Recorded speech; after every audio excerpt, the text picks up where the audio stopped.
Hey guys, welcome to my channel. ಈ video start ಮಾಡೋ ಮುಂಚೆ ನನ್ನ ಬಗ್ಗೆ ಹೇಳಕ್ಕೆ ಇಷ್ಟಪಡ್ತೀನಿ. Myself Musa Shahid from Mangaluru BCA graduate and ಈ ಗಾಡಿ ಪರ್ಚೇಸ್ ಮಾಡಿದ್ದು ಏಪ್ರಿಲ್ 23 ಇವಾಗ 60,000 ಕಿಲೋಮೀಟರ್ ರನ್ ಆಗಿದೆ. ಇಲ್ಲಿ ತನಕ ನನ್ನ ಎಕ್ಸ್ಪೀರಿಯನ್ಸ್ ಹೇಗಿತ್ತು, ಪಾಸಿಟಿವ್ ಆಗಲಿ ನೆಗೆಟಿವ್ ಆಗಲಿ ಎಲ್ಲ ವಿಡಿಯೋದಲ್ಲಿ ಇನ್ಕ್ಲೂಡ್ ಮಾಡ್ತೀನಿ. ಸೊ ಬನ್ನಿ ವಿಡಿಯೋ ಸ್ಟಾರ್ಟ್ ಮಾಡುವ. ಇದು ಆಕ್ಸೆಸ್ 125 ಫ್ರಂಟ್ ಪ್ರೊಫೈಲ್.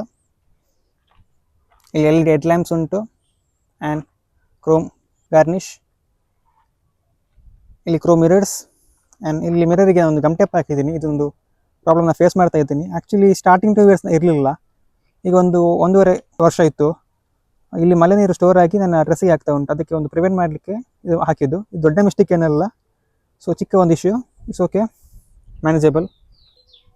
ಇಲ್ಲಿ halogen indicator and halogen pilot lamp ಉಂಟು. ಫುಲ್ ಬಾಡಿ ಬಂದುಬಿಟ್ಟು ಫೈಬರ್ ಬಾಡಿ, ಮಡ್ಗಾರ್ಡ್ ಮಾತ್ರ ಒಂದು ಮೆಟಲ್ ಪಾರ್ಟ್, ರಿಮೈನಿಂಗ್ ಎಲ್ಲ ಪಾರ್ಟ್ ಫೈಬರ್ ಪಾರ್ಟ್. ಇದು ಆಕ್ಸೆಸ್ 125 ಸೈಡ್ ಪ್ರೊಫೈಲ್. ಸೈಡಲ್ಲಿ ಬಂದು ಆಕ್ಸೆಸ್ 125 ಲೋಗೋ ಆ್ಯಂಡ್ ಸ್ಪೆಷಲ್ ಎಡಿಷನಲ್ಲಿ ಲೋಗೋ ಉಂಟು. ಇದು Access 125 meter. Top speed 90 kmph. ಇಲ್ಲಿ ಟೈಮ್ ತೋರಿಸ್ತದೆ. ಬ್ಯಾಟ್ರಿ ವಾಲ್ಟೇಜ್, ಬ್ರೈಟ್ನೆಸ್, ಇದರ ಬ್ರೈಟ್ನೆಸ್ ತೋರಿಸ್ತದೆ. ಇದರಲ್ಲಿ 3 ಮೋಡ್ ಉಂಟು, ಹೈ, ಮೀಡಿಯಮ್, ಲೋ. ಇದು ವಿಷಯ ಏನಂದರೆ ಇಲ್ಲಿ ಯಾವಾಗ ಗ್ರೀನ್ ಬರ್ತದೆ ಆಗ ಮ್ಯಾಕ್ಸಿಮಮ್ ಮೈಲೇಜ್ ಸಿಗ್ತಾ ಉಂಟಂತ ಅದನ್ನು ಶೋ ಮಾಡಲಿಕ್ಕೆ ಇದು ಇಂಡಿಕೇಶನ್. ಅದು ಯಾವ ಸ್ಪೀಡಲ್ಲಿ ಬರಬೇಕಂತ ಡಿಸೈಡ್ ಮಾಡ್ತದೆ, ಹೈ, ಮೀಡಿಯಮ್, ಲೋ.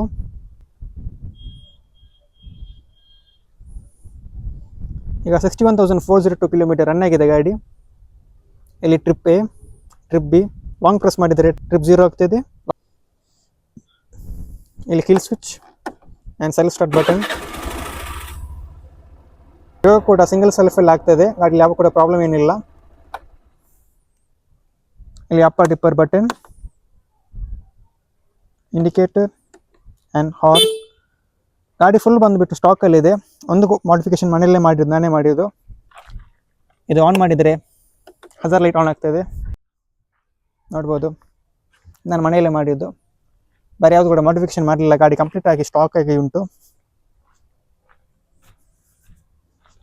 ಆ್ಯಂಡ್ ಇಲ್ಲಿ ಬಂದು charging port with light and ಇಲ್ಲಿ ಮೊಬೈಲ್ ಹೋಲ್ಡರ್ ಉಂಟು, ಮೊಬೈಲ್ ಪಾಕೆಟ್ ಉಂಟು, ಸ್ಟೋರೇಜ್ ಸ್ಪೇಸ್ ಅಂತ ಹೇಳ್ಬೋದು, ಚಿಕ್ಕ ಸ್ಟೋರೇಜ್ ಸ್ಪೇಸ್ ಇದರಲ್ಲಿ. ಇಲ್ಲೊಂದು ಹ್ಯಾಂಗಿಂಗ್ ಆಪ್ಷನ್ ಉಂಟು ಮತ್ತು ಇಲ್ಲೊಂದು ಉಂಟು.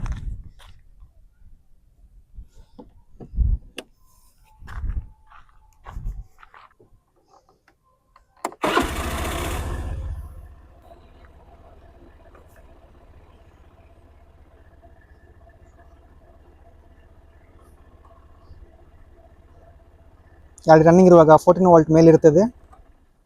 ಗಾಡಿ ಆಫ್ ಮಾಡಿದಾಗ ಔಟ್ಪುಟ್ಟು ಬ್ಯಾಟ್ರಿದು. ಫ್ರಂಟ್ ಟೈರ್ ಬಂದುಬಿಟ್ಟು 12 inch tyre with disc brake. Disc brake actually optional.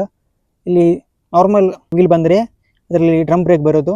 Alloy ತಗೊಂಡ್ರೆ ಅದರಲ್ಲಿ ಆಪ್ಷನ್ ಉಂಟು ಡಿಸ್ಕ್ ಪ್ರಿಫರ್ ಮಾಡಿ. ಡಿಸ್ಕ್ ಹಾಕಿದರೆ ಗಾಡಿ ಒಳ್ಳೆ ಬ್ರೇಕಿಂಗ್ ಬೈಟ್ ಉಂಟು, ಡ್ರಮ್ ಅಷ್ಟು ಒಳ್ಳೆ ಇಲ್ಲ. ಫ್ರಂಟ್ ಸಸ್ಪೆನ್ಷನ್ ಬಂದು ಟೆಲಿಸ್ಕೋಪಿಕ್ ಫಾಕ್. ಬ್ಯಾಕ್ ಬಂದು 10 inch tyre with drum break. ಹಂಗೆ ಬ್ಯಾಕ್ ಬ್ರೇಕ್ ಇಷ್ಟ ಆಗಲಿಲ್ಲ ಗಾಡಿ. ಬ್ಯಾಕ್ ಬ್ರೇಕ್ ಬೈಟ್ ಕೂಡ ಅಷ್ಟು ಒಳ್ಳೆ ಇಲ್ಲ. ಇವನ್ ಪ್ರೆಸೆಂಟ್ ಗಾಡಿ ಕೂಡ ಸೇಮ್ ಸ್ಪೆಕ್ಸಲ್ಲಿರೋದು. ಆ್ಯಂಡ್ ಇಂಜಿನ್ ಬಂದುಬಿಟ್ಟು 125 cc single cylinder air cooled engine. ಇದು ಪ್ರೊಡ್ಯೂಸ್ ಮಾಡ್ತದೆ 8.42 PS of power and 10.2 Nm of torque. And ಗಾಡಿ ಒಳ್ಳೆ ಮೈಲೇಜ್ ಕೊಡ್ತದೆ, 50 kmph ಆಫ್ ಮೈಲೇಜ್ ಆರಾಮ್ಸೆ ಸಿಗ್ತದೆ. ನನ್ನ ಪರ್ಸ್ನಲ್ ಒಪಿನಿಯನ್ ಆಗಿ ಹೇಳ್ತಾ ಇರೋದು, ನನ್ನ ಪರ್ಸ್ನಲ್ ರೈಟಿಂಗ್ ಎಕ್ಸ್ಪೀರಿಯನ್ಸಲ್ಲಿ ಹೇಳ್ತಾ ಇರೋದು. ಗಾಡಿ ಆರಾಮ್ಸೆ 50 kmph ಮೈಲೇಜ್ ಸಿಗ್ತದೆ ಗಾಡಿಯಲ್ಲಿ. ಆ್ಯಂಡ್ ಇಲ್ಲಿ ರೇರ್ ಸಸ್ಪೆನ್ಷನ್ ಉಂಟು. ಇಲ್ಲಿ ಗಾಡಿ ಕಿಕ್ ಉಂಟು. ಇದು ಒನ್ಸ್ ಇನ್ ಅ ಮಂತ್ ಕಿಕ್ಕಲ್ಲಿ ಗಾಡಿ ಸ್ಟಾರ್ಟ್ ಮಾಡಿದರೆ ಒಳ್ಳೆಯದು. ಆ್ಯಕ್ಚುಲಿ ಡೈಲಿ ಮಾರ್ನಿಂಗ್ ಮಾಡಿದರೆ ಒಳ್ಳೆಯದನ್ನೇ, ಬ್ಯಾಟ್ರಿ ಅಷ್ಟು ವೀಕ್ ಆಗೋದಿಲ್ಲ ಬೇಗ, ಬ್ಯಾಟ್ರಿ ಕಂಡೀಷನ್ ಒಳ್ಳೆ ಇರುತ್ತದೆ. But at least once in a month ಕಿಕ್ಕಲ್ಲಿ ಸ್ಟಾರ್ಟ್ ಮಾಡಿ, ಇಲ್ಲಾಂದರೆ ಕಿಕ್ ಜಾಮ್ ಆಗ್ತದೆ ಯೂಸ್ ಮಾಡಲಿಲ್ಲ ಅಂದರೆ. ಇದು ಬ್ಯಾಕ್ ಪ್ರೊಫೈಲ್. ಬ್ಯಾಕಲ್ಲಿ 5.3 ಲೀಟರ್ ಫ್ಯೂಲ್ ಟ್ಯಾಂಕ್ ಉಂಟು. ಆ್ಯಂಡ್ ಇದು E20 ಲೋಗೋ. ಇದರೊಂದು ಒಳ್ಳೆ ಸ್ಟೋರಿ ಉಂಟು. ನಾನು E20 ಗಾಡಿ ತೆಗೆದುಕೊಂಡು ಬಚಾವಾಗಿದ್ದೀನಿ. ಈಗ ನಾನು ಗಾಡಿ ತೆಗೆಯೋದು ಆ್ಯಕ್ಚುಲಿ ಪ್ಲ್ಯಾನ್ ಮಾಡಿದ್ದು ಮಾರ್ಚ್ 23 ತೆಗಿಬೇಕಂತ ಪ್ಲ್ಯಾನ್ ಮಾಡಿದ್ದು. ಬಟ್ ಆಗ ಎಕ್ಸಾಮ್ಸ್ ಆಗ್ತು ನನ್ನ PUC. ಸೊ ನನಗಾಯಿತು ಇಷ್ಟು ಈಗ ವೆಯ್ಟ್ ಮಾಡಿದ್ನಲ್ಲ, ಒಂದು ಎಕ್ಸಾಮ್ ಎಲ್ಲ ಮುಗಿಲಿ, ಆಮೇಲೆ ಆರಾಮ್ಸ್ ಆಗಿ ಒಂದು ತೆಗಿಯುವ, ಇಲ್ಲಾಂದರೆ ಸುಮ್ಮನೆ ಡಿಸ್ಟ್ರಾಕ್ಷನ್ ಬೇಡ ಅಂತ. ಎಕ್ಸಾಮ್ ಎಲ್ಲ ಮುಗಿದು ಏಪ್ರಿಲ್ 2ಗೆ ಹೋದೆ. ಏಪ್ರಿಲ್ 2 ಹೋದಾಗ ಗೊತ್ತಾಯಿತು ಇದು ಹೊಸ BS6 ಫೇಸ್ 2 ಗಾಡಿ ಬರ್ತದೆ. ಅಲ್ಲಿ ತನಕ ಇದ್ದದ್ದು BS6 ಸ್ಟಾಕ್. ಸೊ ಈಗ ಹೊಸ ಸ್ಟಾಕ್ ಬರ್ತದೆ ಅಂತ ವೆಯ್ಟ್ ಮಾಡಿದೆ. ಆಗ ಏನು ಗೊತ್ತಿರಲಿಲ್ಲ ಇದು E20 ಬರ್ತದೆ, ಹೊಸ ಟೆಕ್ನಾಲಜಿ ಬರ್ತದೆ, ಏನು ಗೊತ್ತಿರಲಿಲ್ಲ. ಸೊ ವೆಯ್ಟ್ ಮಾಡಿ ಏಪ್ರಿಲ್ 8ಗೆ ಹೋದೆ. ಬುಕ್ಕಿಂಗ್ ಮಾಡಿ ಎಲ್ಲ ಬಂದೆ. ಬಟ್ ನಂತರ ಗೊತ್ತಾಯ್ತು E20 ಅಂದರೆ ಏನಂತ. ಈಗ ಫೀಲ್ ಆಗ್ತಾ ಉಂಟು, ಐ ಆಮ್ ಲಕ್ಕಿ, ಬಿಕಾಸ್ ಏನಾದರೂ ಮಾರ್ಚಲ್ಲಿ ತೆಗೆದಿದ್ರೆ ನಾನು ಸೋಲ್ತಿದ್ದೆ. ಬಿಕಾಸ್ ಈಗ ಗೊತ್ತಿದೆ ನಿಮಗೆ, ಮೈಲೇಜ್ ಒಂದು ಡ್ರಾಪ್ ಆಗ್ತಾ ಉಂಟು ಆ್ಯಂಡ್ ಇಂಜಿನ್ಗೆ ಡ್ಯಾಮೇಜ್ ಆಗ್ತಾ ಉಂಟು. ಇದು E20 ಆದ ಕಾರಣ ಇದು E20 ethanol 20% and 80% of petrol comfortable ಆಗ್ತದೆ. ನನಗೇನು ಪ್ರಾಬ್ಲಮ್ ಇಲ್ಲ, ಒಳ್ಳೆ ಮೈಲೇಜ್ ಸಿಗ್ತಾ ಉಂಟು. ಆ್ಯಕ್ಚುಲಿ ಮುಂಚೆ 50 km ಪ್ಲಸ್ ಸಿಗ್ತಾ ಇತ್ತು 50 km ಪ್ಲಸ್ ಮೈಲೇಜು. ಈಗ ಸ್ವಲ್ಪ ಡೌನ್ ಆಗಿದೆ, ಆದರೆ ಅಷ್ಟೇನು ಡಿಫ್ರೆನ್ಸ್ ಫೀಲ್ ಆಗ್ತಾ ಇಲ್ಲ. ನನಗೆ ಗಾಡಿ E20 ಈಗ ಕಂಫರ್ಟೇಬಲ್ ಆದ ಕಾರಣ ನನಗೇನು ಇಶ್ಯೂ ಇಲ್ಲ. ಸೊ ಒಂದು ತಿಂಗಳು ಮುಂಚೆ ತೆಗೆದಿದ್ದರೆ ನಾನು ಸೋಲ್ತಿದ್ದೆ. ಆ್ಯಂಡ್ 1 ತಿಂಗಳು ವೆಯ್ಟ್ ಮಾಡಿದ ಕಾರಣ ನನಗೆ E20 ಗಾಡಿ ಸಿಕ್ಕಿತ್ತು. ಇದು side profile, silencer with Chrome garnish. So ಗಾಡಿ ನೆಗೆಟಿವ್ ನೋಡೋದಾದರೆ, ಗಾಡಿ ನೆಗೆಟಿವ್ ಅಷ್ಟೇನಿಲ್ಲ, ಎಲ್ಲ ಪಾಸಿಟಿವ್ ಇರೋದು. ನೆಗೆಟಿವ್ ಒಂದು 2 ಇರೋದು. ನೆಗೆಟಿವ್ ಒಂದು ಏನಂದರೆ ಉಂಟಲ್ಲ, ಇದು ಸೈಡ್ ಏರ್ಲಿಕ್ಕೆ ಆಗ್ತದೆ, ಅಂದರೆ ಈ ರಿಮ್ ಸೈಡ್ ಏರ್ಲಿಕ್ಕೆ ಆಗ್ತದೆ. ಟೈರ್ ಇಶ್ಯೂ ಅಲ್ಲ, ಈ ಸೈಡು ಏರ್ಲಿಕ್ಕೆ ಆಗ್ತಾ ಉಂಟು. ಅದಕ್ಕೆ ಸೊಲ್ಯೂಷನ್ ಏನಂದರೆ, ಒಮ್ಮೆ ಇದು ಎಲ್ಲ ಬಿಚ್ಚಿ ಇದಕ್ಕೆ ಪೌಡರ್ ಕೋಟಿಂಗ್ ಮಾಡಬೇಕಂತ ಒಳಗಡೆ.